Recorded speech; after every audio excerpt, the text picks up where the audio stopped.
Welcome back to Untaming Masculinity, the podcast where we tackle issues relevant to men and their journeys to reclaim their masculinity. I'm Dan, and I'm joined by my good friend Brad. What's going on, man? It's been a good day, man. This is Thursdays in my house are a little chaotic because my wife works, and I do double duty of working and daddy duty. And it makes me tip my hat to my wife and the moms everywhere. You know, shuttling my daughter to class, making sure I have dinner ready on time, getting them to bed on time, making sure homework is done. It's a lot of work, man. So, good. Finally feeling like I can start to wind down. How are you doing, man? I'm doing pretty good. It's a different kind of work, though, too. There's a lot of patience we won't get into the whole gender roles conversation. That's probably another podcast at some point. But it's one of those ones your wife's going to fire up and be like, what the hell, Dan? Yeah. I do think there's a reason why there's a man and a woman in a relationship, you know? Yeah, I agree. So, but yeah, things are good for me. The guys just finished my kitchen. Construction is over. We have completely restored our house back to its previous glory. Now we just got to move everything back up and kind of get everything set up. So we're in a good mode here. That's good. A lot of stress has been released. That's got to feel really good after the last couple of months. It's really good. I don't know if you saw the pictures I put up on Facebook, but on Instagram, but it's really, really nice. Came out really nice. I'll check them out and go make insulting comments on them. So today we wanted to bring another AMA. We reached out into social media and to different places and got a couple of questions that our listeners had for us. So we wanted to kind of throw those out here and just kind of riff on some of those. Yeah. Brad, why don't you start by reading off a couple of the questions and we'll get going. All right, let's do this. So the first question today comes in from Scott English. And the question is, what is the best way to approach a friend who isn't being the man he could be due to keeping up the badass facade? He keeps digging himself into a deeper hole in life because he can't be vulnerable enough to ask for help, let alone take any advice. That's a tough one because you're dealing with a guy who, by all description here, is not ready for change. And it's really tough to force somebody to change when they're not ready to change. In my opinion, especially with like what he calls the badass facade, like to me that puts a front on it's tough to break into. You know, what I would suggest here is if you have the kind of one-on-one relationship when no one's around, where you can get a little deeper in the conversation, call them out on it. You know, be blunt, be honest, and be like, dude, this is not working for you. Why do you keep doing this? Because these are the results you're going to keep getting. See what the reaction is. Gauge the reaction. But if he's not willing to hear you, then you're not going to get that far. I hate to say it, but you know, and if it's affecting you personally, you may have to start removing yourself from the situation a little bit more. It's a tough one, especially if it's a real tight, you know, a real close friend or somebody who you've been around a lot, you know, has been around a lot of your life. Yeah, a man like that is dealing with some form of insecurity. You put up the facade, you put up the front because there's something inside that you're subconsciously trying to mask or to hide or to cover up. The way that I've tried to approach friends or colleagues or people that I know that have that badass facade or think that they've got it all figured out is really questioning them on that. Like, namely, if he's being a dick and he's being a badass, like asking the question, do you think that what you're doing is actually working? What are you actually after? If you appeal to somebody's senses and really try to dig in and identify what they're after, sometimes that can get them to act. Now, one of two things is going to happen in that situation. They're either going to be humble enough to say, you know what, you're right, or they're going to get pissed off. More often than not, they're probably going to get pissed off. That's not an easy topic to broach. So ultimately, it's kind of up to them to make the recognition that what they're doing just is not working for them. And it's going to depend on where you do it, too. If you do it in a public setting, I guarantee they're going to get pissed off, especially with that quote-unquote badass facade. Yeah. You know, if you got a chance in some kind of private setting. They're trying to keep up appearances. They want to make sure that they look tough or they look like a badass, like they've got it all figured out. That has to be in a one-on-one setting, somewhere where they're a little bit more open to having some form of conversation. And here's the thing.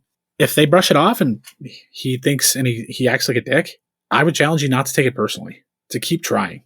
Sometimes some of these guys, they need something in their life to happen to realize, okay, what I'm doing is not working. So if you get shut down, if you get rejected, if they try to blow you off, just roll with it. You'll have another chance to bring it up again. Yeah, and at the same time, the concept of the lighthouse and the tugboat comes to mind. You don't want to be that tugboat for too long. You can't be pushing people in different directions. You just have to be, set the example and be that man who, or what am I trying to say here? Set the example that for him, and hope, and hopefully he comes around to seeing that the way that you handle yourself is better than the way he's handling himself. You can try the tugboat approach for a little while, but don't make a habit of it. That's all I'm saying. No, that's a really good call out. And I think that does kind of illustrate where I was hoping to go with that, which you so succinctly added to was do it within reason. There's a reason a tugboat is only required to pull for so long before it stops. Yeah. You're in the same boat. If you continually tug and poke and prod, you're just going to burn yourself out, and you're going to burn bridges with that relationship. Mm-hmm. All right, let's move along to question number 2. I'm really excited for this one because this is from arguably our number one fan, Stephen Parle. Love that guy. He asked, why are sports such a powerful method of male bonding? It's an interesting question. Yeah, my initial reaction is because it's something that most of us have done at some point. You've played youth league basketball, you've played Pop Warner football, you played whatever you did in college, and you're able to kind of grasp onto that. But it's also a time in life where we had a group of men, or boys probably, who we were tight with and who we had as our pack. And as we grow up and as we do life, a lot of guys grow away from that. And sports is still a semblance of where they can kind of have that in some sense. You can get the boys back together and we can watch the football game and we can reminisce about our past, or we can just, be guys together. And it's a place where you can kind of get your pack together. Now, is it the best pack to have? That's debatable. But it is a place where we can kind of bring each other together and group up and bond over. And sports is a powerful tool because there's not many guys I've met who are not competitive in some sense. You're a Jazz fan, right? Right? If Yes. the Jazz are playing the Celtics, you and I are going to be, chirping at each other all the time, regardless of how good of friends we are. We're going to root against each other, and that's a bonding moment, even though you're kind of butting heads. But it's an easily facilitated bonding moment, arguably superficial at times, but it's a good way to start. You nailed it. It's the competition. The thing that's interesting about men is the spirit of competition binds men together, draws them together. Just like you said, get a bunch of guys together to watch sports. You think about there's that competition. You want your team to win. Or conversely, like your buddy's a fan of the other team and you're just talking trash, you're having a good time because competition draws men together. You think of most any competition that you've participated in. Like, for example, there's a rucking challenge that just started within the Iron Council. That level of competition drives men. Men want to be competitive. And when they choose to be competitive, it draws them together. There are bonds that are built through that. The other thing I think about sports, and this not only applies to watching, but also when you play, probably more so when you play, is the entire objective of sports is to what? Win. It's not to get a participation trophy. It's not to say, we did our best and that's cool. Like, I'm a big soccer fan. I still hate the concept of a tie. I think it's stupid. The idea is to win. And what you get, whether it's football, when it's 22 men, well, if you want to count special teams, 33 men on a field with the shared objective of trying to win, or basketball court, where it's 5 men on a field or 5 men on a court trying to win, whatever that looks like, they all have the same shared objective. Let's work together for that singular goal. And that goal is victory. Mm-hmm. That shared effort to win, it brings men together. You want to be competitive. You want to win. It's what we want to do. But it also draws men together to help accomplish that. Yeah. It is the point in life for most men, if they're not actively seeking a group in their adult life, it was the point in life where they had that group. And they're still able to replicate that as a common bond. And I think that some guys don't get past that, though. is Yeah. that sports is the only place where I can have my group of guys together, whether it's, the football game, the basketball game, the fights on Saturday night, whatever it is. That's the only time I can be around my group of guys. Otherwise, it's weird. Even like camping or backpacking or something, that's still athletic in a sense, and can still be competitive in a sense. It's an easily facilitated way for guys to get together and bond over a common interest. Yeah. The problem becomes when it becomes that unhealthy obsession. Like when all Oh, you yeah. can talk about is sports. Like I've had to exit. I've had to see myself out of various chats and Slack channels and all these various things because all these guys can do is talk about sports. I enjoy sports as much as the next guy, but for me, it's a small part of who I am as a man. To that point, I'll tell you this. I am a huge football guy. I love that sport. I will watch, if I'm flipping through the channels on TV and there's a junior varsity high school football game on, I'll watch it because I just love football. But I stepped away from all of the fantasy football leagues I had this year because I realized they weren't providing me a lot of value. Now I turn on a game on Sundays. I don't know half the guys playing because I'm just not invested nearly as much as I used to be. I can still enjoy the sport for what it is, but I've removed that part of my life, and I think I'm better for it in a sense. I know it's a little kind of past what Steve's asking, but I don't know, man. A couple of weeks ago, you were telling me about how well Bailey Zappi was reading progressions. Listen, I watch my Patriots, and I very much am into that. But I couldn't tell you who the defensive backs he was thrown against were. Yeah, good point. Oh man, no, that's a good question. All right, next one from our guy Nate Fullerton.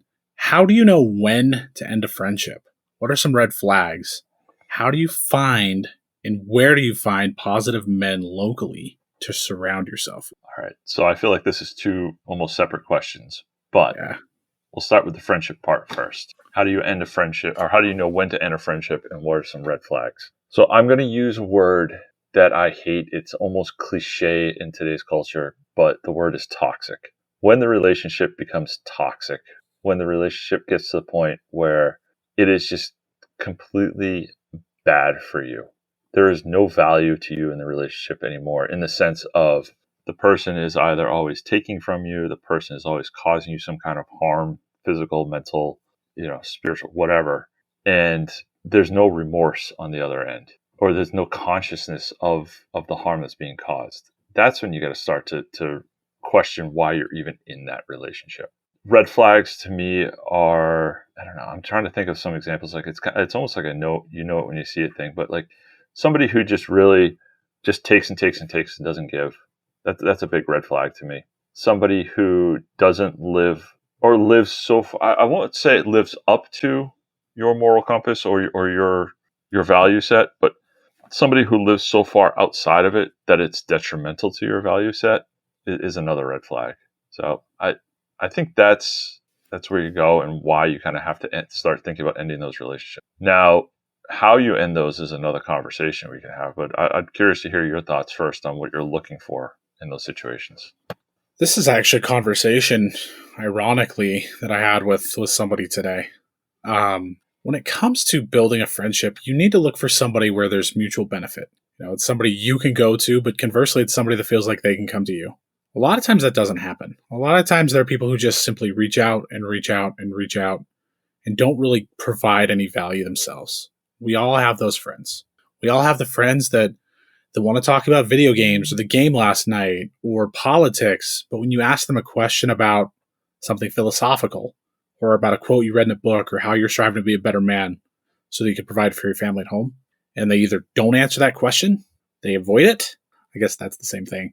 Or it seems like they're put out, which we've all seen those guys. That to me is a huge red flag. There has to be value in that relationship. It has to be somebody who they don't need to be on the same plane as you. A lot of men are a lot further along the path than others, but there has to be some form of aspiration there. An example I gave when I was talking to this guy earlier today was when my wife went through her cancer diagnosis back in 2018. I was kind of a little lost. When something like that happens, your brain's fried, scrambled. I reached out to a bunch of friends, like, hey man, I mean, the message was pretty much the same as, hey man, I'm going through a hard time. I just found out like my wife has cancer. Can you talk? Is there anything you can do to help me? Like, I'm struggling right now. And I cannot begin to tell you just how many friends didn't even bother to respond aside from oh, I'm sorry, man. And that stuck with me. That's something I look back on. And at that moment, I wasn't where I am now, but I realized I don't have a place for somebody in my life where I've provided them value. But the second I go asking them for something, I get the customary, sorry, man, no follow up, no further engagement. There's some of those friends that after that happened and I got that response, I haven't talked to since. If it's somebody that's unwilling to provide you value in any way, if you're struggling and they're not there to just be like, I'm here for you, man. Let me know if you need to talk. We can go to lunch. Let's go shoot some guns, whatever that looks like. You know that your best interest or their best, you know that they are not really vested in you. Mm-hmm. So flip that though, right? That was how many years ago now? Four and a half, something like that. So you've changed a lot in the last couple of years, and you've put a lot of what I would say good men around you. Contrast the response you got from your friend set back then to what you think you would get now. Well, I mean, anytime I've gone through anything, I mean, you can vouch for this because you're obviously part of this. You, me, the other guys in our group, like Andy, our buddy, just went through something recently. Yep. And the outpouring was incredible. Everybody's just checking in. How you doing, man? Like, I know Andy got multiple phone calls, multiple messages. Guys care, right? Like, Andy means something to us. He's our brother. We got to make sure he's doing okay. And I know that he knows that as well, which to me is the most important element. And I think this goes back to the original question with Scott a little bit too, where we're at the end of it, where we're talking about the lighthouse and the tugboat, right? Yeah. If you change yourself and you make yourself a better person and you set that example, you're either going to have people around you change and become more like that, or you're going to attract guys who are more like you and have a value set more like yours. And you're not going to have to worry so much about this concept of ending a friendship. It's going to be more, and knowing Nate, he's getting there too. It's how do I maintain all of these good friendships that I've got now? I've got so many solid people in my life at this point. How do I keep up with it all? Yeah. Which is a much better challenge in my opinion. It's a good problem to have. It is a good problem to have. It can seem exhausting though. It is. So as far as the second half of his question of how do you find and where do you find positive men locally to surround yourself with? I can tell you where you're not going to find them. You're not going to find them in the bar. You're not going to find them, at the off-track betting or the strip club or any of those places. No. That's disappointing. Honestly, some of the best men locally that I know, I've met through my kids at school. They've got kids my kids' age. They have similar interests. You just kind of end up gravitating towards these guys. You might find similar guys at church. You might find similar guys if your kids are involved in something like scouting. You might find guys there. But one of the best ways is just to do things locally. Get involved in local groups that have values that you want to espouse, whether it's a charity or youth sports where you're coaching or something like that. You're going to find guys of similar interests, and they probably have the same kind of values and mindset that you do, or at least similar enough that you can start to make friends and make relationships there. Yeah. This is something we've kind of talked about on some previous episodes. You mentioned a lot of the things.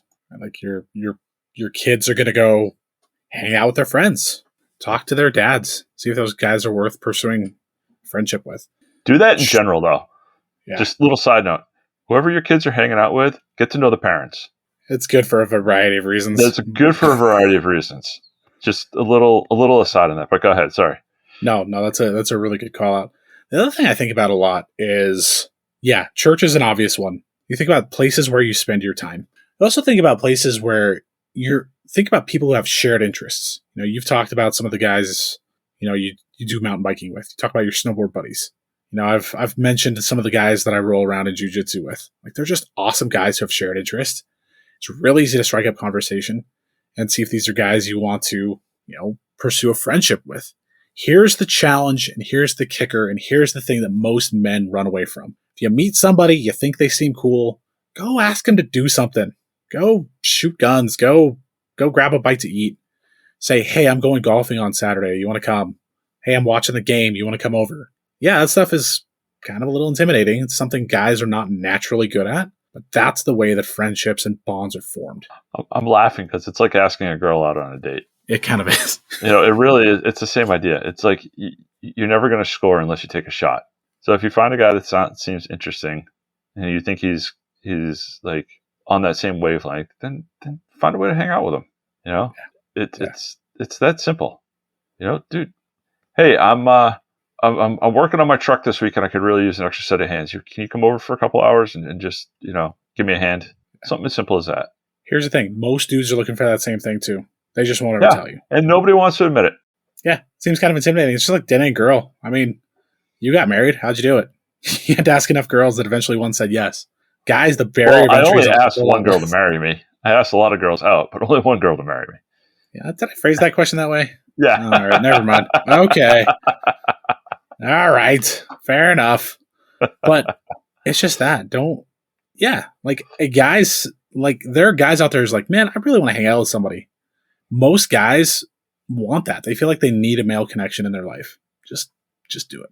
And you're right, though. You're 100% right. Common interest places are the way to go. I'm thinking, like you said, if you mountain bike, just hang out at the trailhead.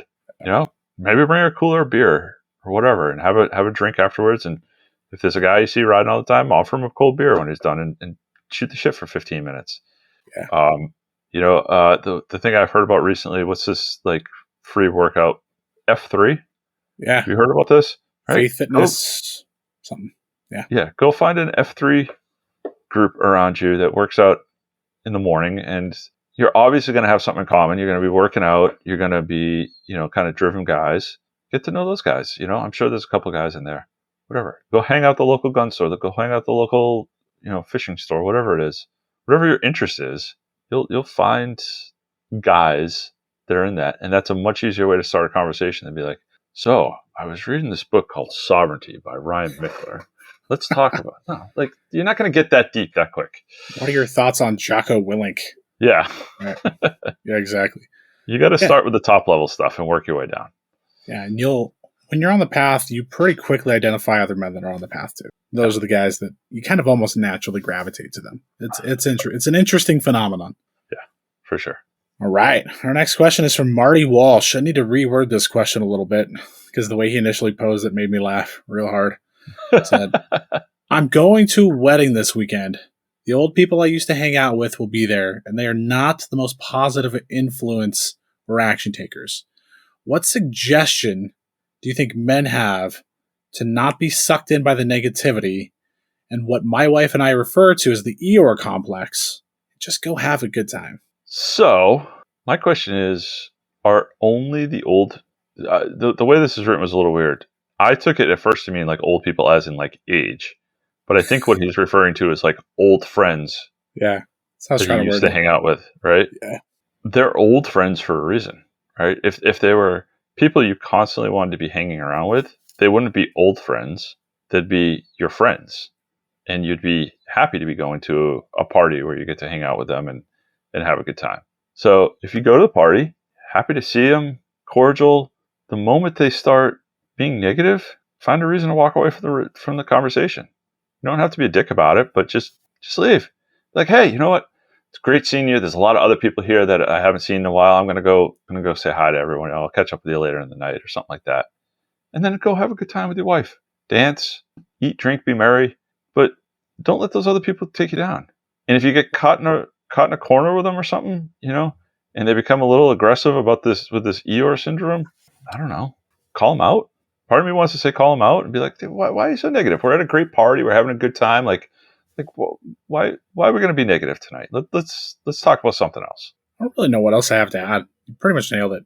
If you're in a situation like that, I mean, whether it's a wedding, whether it's a reunion, whether it's you just go to the grocery store and here's an old friend who's a miserable human being, don't allow them to have any real estate in your mind. Who cares? They're old friends for a reason. Focus on what you can control. If you're in a situation where you're with your wife, focus on your wife. Right? You've moved past that. You've moved past that stage of your life. Focus on the positive things that you have going on. I can tell you probably one of the best examples I had was there was somebody in my life that's a very negative, very toxic person. And I ran into them at a wedding. And this is a person that I I had very hostile feelings toward because of how negative and toxic she was. just a nasty, horrible human being. And she wanted to come over and talk to me and yuck it up and try to invite me and my wife to go on a vacation with her. It was really weird. I was like, it's great to see you. Hope you're doing well. There are a lot of other people I want to go touch base with, but hope you're doing okay. And I walked away.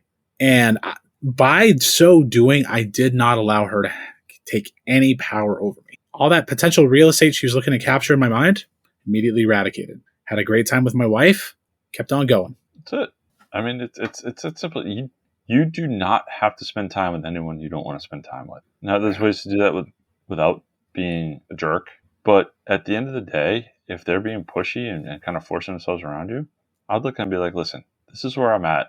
This is what I want. If you're going to be like that, frankly, it's just, I don't need that energy around me right now.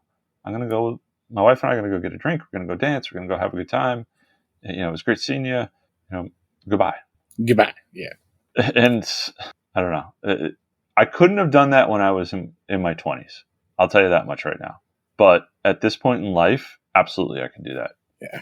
Absolutely, I can just say, that this, and again, this goes back to a couple of the questions on friendship before.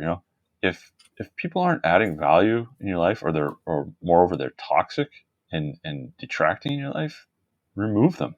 Take them out of the equation. It's not worth the headache, in my opinion. Agreed. But don't be a jerk about it. There's a question I generally ask myself when I'm presented with a situation like this. And that question is, what value can this person bring me? If the answer is none, peace out. I get it. When you're in your 20s, when you're younger, when you're figuring things out, you want to be a people pleaser, and you think, oh, what are they going to say about me? What are they going to think about? There comes a point in your life where you have to inherently become selfish and look out for your self-interest first. If you can look at a situation and say, this person has nothing to offer me but negativity and toxicity, get the hell out. You owe this person nothing. Yeah. But you sure as hell owe your wife something. Let's focus on her. You know where you're wanting to go in life. You know what it takes to get there. And you know if that person's going to impede that process. To me, it's not so much about what value do they bring. It's more about what hurdles do they add. Oh, that's a good way of looking at it. Right? Because not everybody's necessarily going to bring value to you. Yeah. But if they create more speed bumps and hurdles and obstacles in your way, that's problematic. Yeah, that's a really good way of looking at that a lot. All right, let's move along to the next question. Comes from Jake Everett, the detective himself. He asks, what are the biggest challenges you've both faced when it comes to building a vision you connect with and that drives you? This is a good question, and this is a tough question, Yeah. because I am still, after all these years, trying to develop that vision. I have a 30,000 foot level view of it, but I don't know that I have it dialed in completely. So the biggest challenge that I'm faced, then I guess I can speak to this question a lot then. The biggest challenge I'm facing with building my vision, and one that connects with me, is that, I don't know how to say this without sounding condescending or conceited, but life is good. Like, I don't have a lot of challenges in life. If I went on autopilot right now, my life would be comfortable. Have a good job, have a good wife. We live in a nice place. I don't see any of those things going anywhere anytime soon. But would it bring me satisfaction, joy, or would I just be content? So that's it. It's figuring out how I want to change that easy path and what the outcome looks like down the road. Am I making any sense when I say that? Yeah. No, that checks out. It's comfort is the enemy to progress. And the concept of a vision is making progress to grow toward something, the ideal version of your future. When we go back to the interview we had with Dylan last week, and how Dylan talked about his vision was so vivid. It was the house, the kids playing in the yard, the steaks on the grill, his wife putting her arms around him. That was everything that he was after, everything he aspired to do. And one thing that's kind of interesting, I wanted and intended to ask him throughout the whole interview at the end, how are the steaks?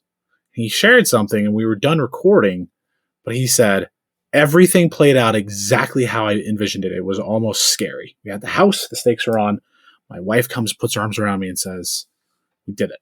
And at that moment, the thing that he said was, all of a sudden, it was like, oh shit, where do I go from here? What's next? He had a little bit of a paralysis in that moment because that vision he'd worked so hard to build, strive for, was accomplished. And he didn't know where to go from there. Yep. That's a challenge right there, is when we're so driven on getting to something, what happens when we cross that? How does that vision evolve? How does that vision adapt?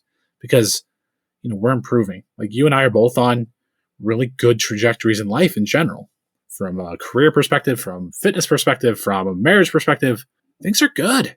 So when it comes to really understanding where can I go to really feel like this is something that I'm striving for, and it boils down to the fact of my struggles are also that my interests have also evolved. If you talked to me 2 years ago, jiu-jitsu is not a part of my life at all. My fitness goals and objectives were much different than they are now. My career objectives were different. I was in a very different position. They've changed. They've adapted. They've evolved. So part of that struggle is really figuring out, okay, here's where I am now. This is where I want to be. The goalpost has moved ever so slightly. It's still out there in the distance, and it's still something I strive for every day. But how can I tweak this ever so slightly to align with where I am now and hope that it's going to inspire me and compel me to keep pushing forward, if that makes sense? It does. And a lot of guys with visions, when they start working on visions, they talk about the tangible goals. They talk about the house that they want. They talk about the money in the bank that they want, the job that they want, the car that they drive, where they live, et cetera, et cetera. And I was no different.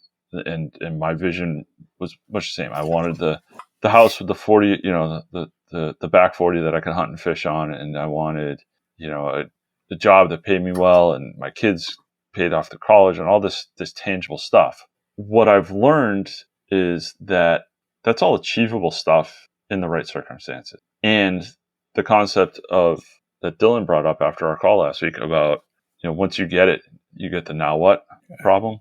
My vision is now shifting more towards the man I want to be, as opposed to the things that I want. I can still have those goals, but that's not my vision, if that jives with people. My vision is starting to develop into, this is the man I will be. These are my core values. This is how I will react to situations. This is the value I will provide to people at that 30,000 foot level, as opposed to the very specific stuff. Because the things, I can acquire the things. Maybe not all the things, but I can acquire the things. I can get all that stuff. That's not really what's important to me. What's really important is the person I am, the man that I become, which is something you can always be striving to do more and improve, and the value that I provide to other people's lives by being that man. I've taken much the same path. Right? It's more about ideals, characteristics, values, attributes, things that I want to be. Yeah, I do jiu-jitsu now. I didn't do it 2 years ago. My vision shouldn't be get a black belt in jiu-jitsu. Is that something I want to accomplish eventually? Of course. But my vision is be the kind of man who is strong and capable to be able to provide, or to protect rather, my family, regardless of situation or circumstance. Jiu-jitsu is just the tool to allow you to acquire that. Yeah. Fitness is whether that tool is a barbell, whether that tool is a bike, whether that tool is running shoes. A career is, the tool. You can look at it any different way, but it's really focusing on not the things I hope to have accomplished, but the man that I want to be. Right. That's a really good question, Jake. Yes, it is. Deep thinker. All right, you got time for one more? I think I can do one more. This one, I'm very excited to ask you this one. This one's great. This one comes from the aforementioned Andy Musser, and it asks, Dan, are you the Unabomber? Should I report you as a suspicious person to local authorities? All right, so some background information on this. For those of you that don't follow us on Instagram, I put out a reel the other day asking for these questions, and I was on a ruck, and I have a fairly thick beard. It's not as thick as it used to be, or as long as it used to be, but my weight vest is not your typical military looking one. It's more of just like a fitness one that has sandbags and they pack vertically. So it looks like a suicide bomber vest. And back during the COVID lockdown, I let everything go. My beard grew to top of my chest. My hair was all crazy.